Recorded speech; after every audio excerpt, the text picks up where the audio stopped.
Hi guys, it's Maria here. Welcome back to my channel. This channel is about bags, lifestyle and fashion, but mostly bags. I post videos every Friday, sometimes Wednesday. I'm always on a hunt for a perfect bag. If you're like me, you know what to do. Subscribe, hit the notification bell, and let's enjoy bags together. Today guys, I want to share with you bags that I sold recently at the end of 2022 and in 2023. Some of them I will already mention in the part 1 of my mini micro bag collection video. If you haven't seen this video, you know what I'm going to say. Link in description box below. Check this out. But today I'm going to gather that all together and mention what bags I've sold recently and why. Each of them has a specific reason, but collectively the main reason is that I haven't used them much. Some of them I didn't use at all in a really long time, and I think it's a big indication of that you actually have to part your ways with the bag. I totally understand some of those bags, they could be a highlight of someone's collection, and I totally understand why. Unfortunately, those bags didn't work out for me and I decided to sell them. Number 1, in no particular order, is Saint Laurent Lulu Toy bag. And the main reason why I sold that bag is right here in front of us. When I purchased Saint Laurent Lulu Toy puffer bag, I realized that the both bags are they're so similar and there is no point to have them together in my collection. Plus, on top of that, I've been using puffer so much and totally neglected a regular toy Lulu. I haven't been using regular toy Lulu at all since I purchased this beauty. And because I totally prefer the Lulu puffer, I decided it's a really wise decision just to sell my Lulu Toy regular bag because it's still in high demand. It's a very popular bag, and for some of you it's absolutely incredible, amazing bag. Unfortunately, it wasn't the case for me, and that's why I had to sell my Saint Laurent Lulu Toy bag black on black. Second on the list is Balenciaga Hourglass bag in a small size. And as soon as I said Balenciaga, probably for some of you it's obvious why I sold this bag. It was my only Balenciaga bag in the collection. In the beginning, I missed all that hype about Hourglass bag. I couldn't understand why everyone loved it so much and why it's so popular. Then I purchased it myself, tried it on, and immediately fell in love. It was such a great bag with amazing capacity, with that structured, beautiful design and shape, and I loved how much I could fit in that bag.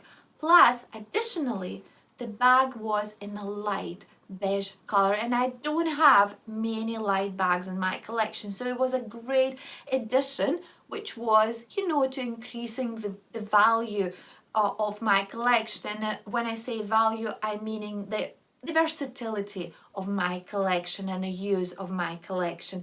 I've been using Balenciaga Hourglass bag a lot in the very beginning of 2022. And then in the end of 2022, the situation with the marketing campaigns of Balenciaga happened. Yep.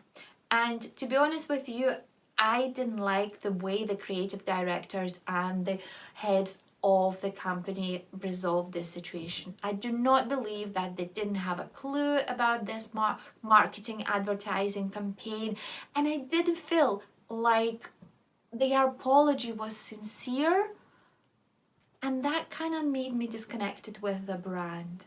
And since then, every time when I was looking into my Balenciaga Hourglass bag, I didn't feel this connection. I didn't feel that I share the Balenciaga philosophy. I didn't feel like I share this aesthetics anymore. And that's why I stopped reaching out to my Balenciaga Hourglass bag. Maybe someone said that it's a stupid idea and, bag is separately, everything what their marketing is doing in Balenciaga, what they're doing is separately. But that's, to me, all that advertising campaign was coming from the creative side of the team. They were sharing that philosophy. and they were like, you know, reaching out for this maximum level of controversy, and I didn't. I don't share those values, and I don't share this philosophy. And yes, when I buy my bags, I feel like connected to the fashion house, to the brand, and if I don't support the brand's value anymore, what's the point for me to have this bag or this luxury item? Some people can separate art from the artist, but unfortunately I couldn't. And I totally understand that someone can just separate that, you know, the utility of the bag and how they can use the bag, and that kind of like, you know, practical side of the bag from all of that, the brand, the philosophy, aesthetics and mission of the brand and all of that. I totally understand that, but unfortunately it didn't work for me, and that's why I had to say goodbye to Balenciaga Hourglass in a small size and a light beige color. Next one on the list is a Fendi Montresor bucket bag. And you know what? The reason why this bag didn't work out for me is my total mistake, my error, 100%. I purchased this bag from the secondhand market. I saw the bag in the traditional beige double F print in the shop, absolutely fell in love with that.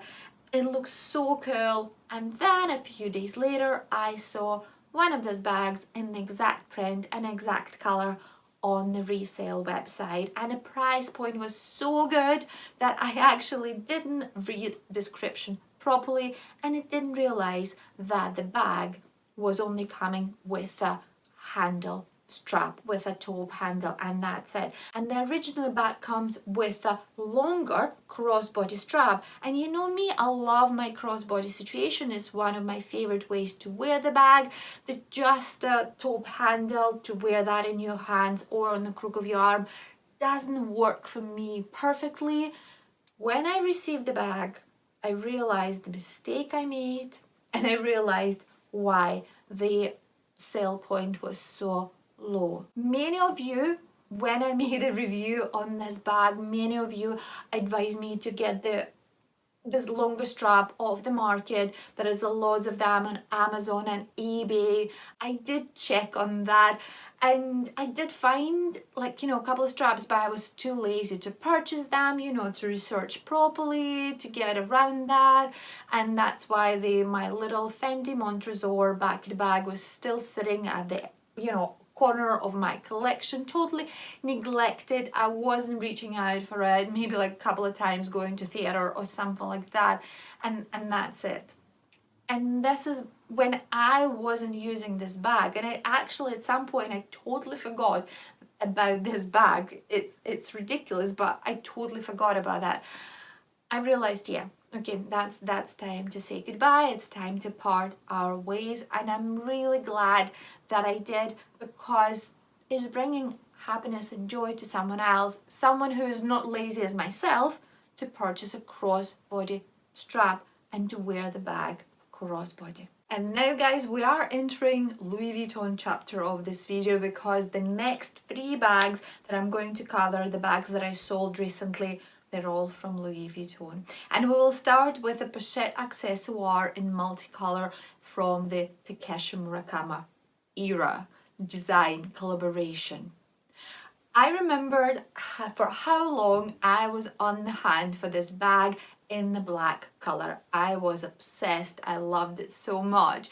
I wanted it so badly. I bought it. I think it was a great price point. I was absolutely happy. I was wearing this bag a lot, and my little long strap from the sac plaid, petite sac plaid, was going perfectly with the pochette accessoire as well, so that allowed me to wear the bag crossbody. It was a cute little bag, and I love that, you know, the bag that was bringing me back to notice as well. Yeah, the whole vibe around the bag was my vibe, until the point me being too greedy, because one of my friends offered me a perfect price for this bag. she wanted this bag so badly, and it had quite a strong sentimental value. Not that particular item that I had, but the design, the style in the black had a particular sentimental value for her, and she wanted it so badly that she offered me a great price that I couldn't resist. I couldn't reject that offer.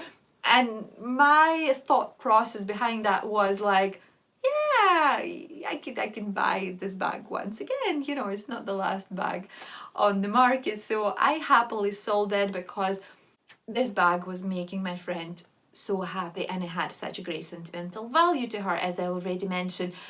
And then I never came around to repurchase that. And now looking back and analysing all of that, I can't say that I regret it. You know, I had a great use out of this beautiful pochette accessoire.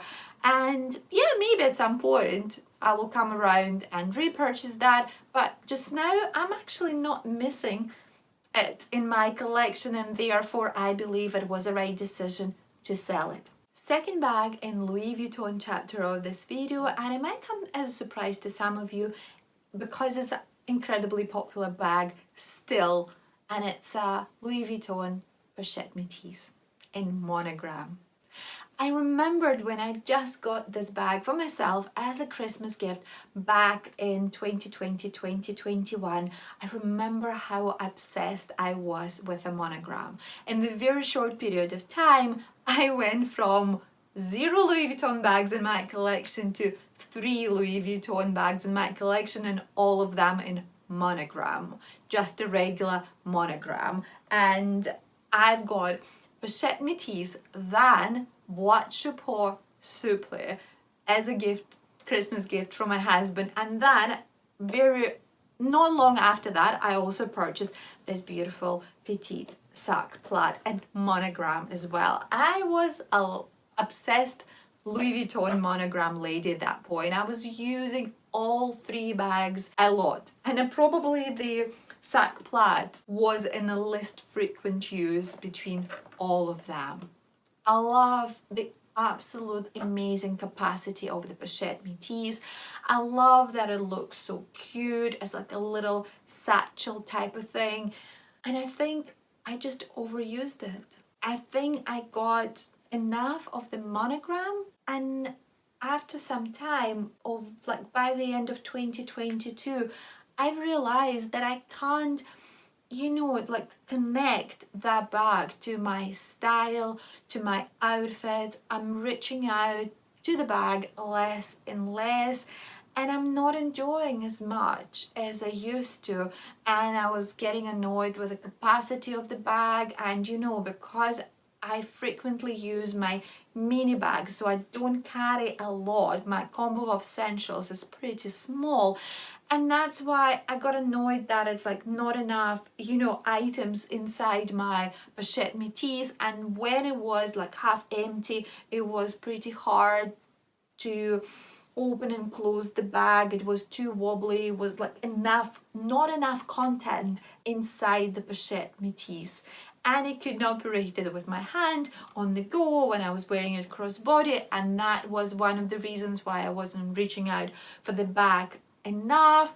And yeah, and I realized maybe it's time, you know, to say goodbye, which I did, and I sold it. And the third bag, again, it's a Louis Vuitton, again, it's a monogram, and it's a Boîte Chapeau Souple bag in monogram in the regular size.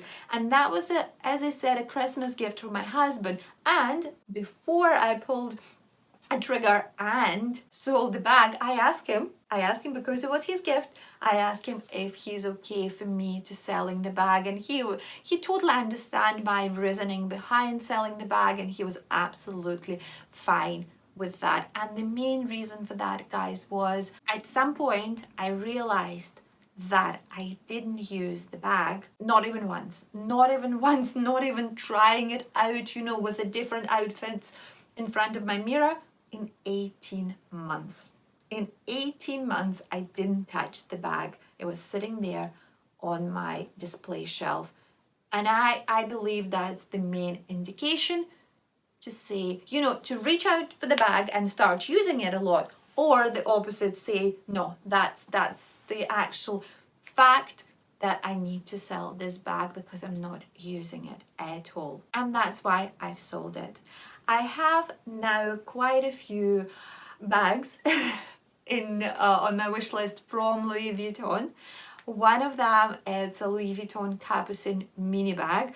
I'm actually getting more and more obsessed with that, and recently I've been into my local Louis Vuitton boutique, guys, and it's just, I couldn't stop. I couldn't stop trying this bag because it's so beautiful. Probably the main reason which stopped me from buying the bag in the boutique on that day, it was they only had a black color. And I had so many black bags, and I'm like, no, I had to physically stop myself from buying more black bags. Enough is enough. And also I have potentially, you know, I'm thinking about that, especially I've seen recently one of my friends presenting her Pochette métis in empreinte leather in the kind of like a latte beige, light beige color, and I absolutely loved it. I also love the Pochette métis in the blue navy color with a red trim as well. So maybe I will come around with the Pochette métis style and repurchase that in empreinte leather. I don't see myself buying more bags right now at this particular point. You know, we're all can change our mind really quickly. You know, it's just the bags.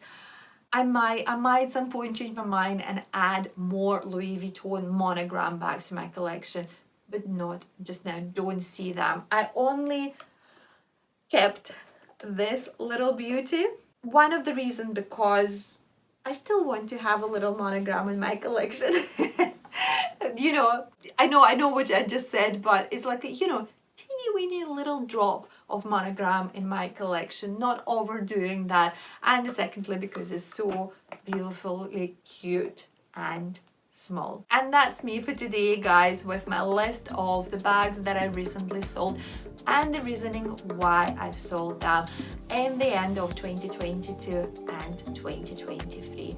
If you sold any bags recently or ever, please share that in the comments below. I would love to read your story. I hope you enjoyed this video. If you did, you know where to find thumbs up, subscribe button, and notification bell. And I will see you next time. Bye!